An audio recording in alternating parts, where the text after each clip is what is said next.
Hey there! Today we're going to look at how to install mods in Minecraft, so let's get started. First, close Minecraft and open your browser. Search for CurseForge and open the site.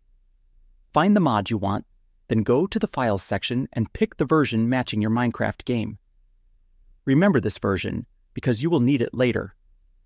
Download the mod file. Next, search for Forge and download the installer for the same version as your mod. Run the installer.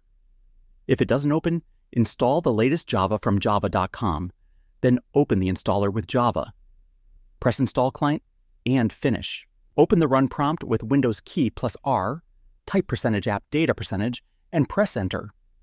Open the Minecraft folder, then Mods folder. Move your mod file there. Relaunch Minecraft with Forge, and your mod will appear in the Mods menu.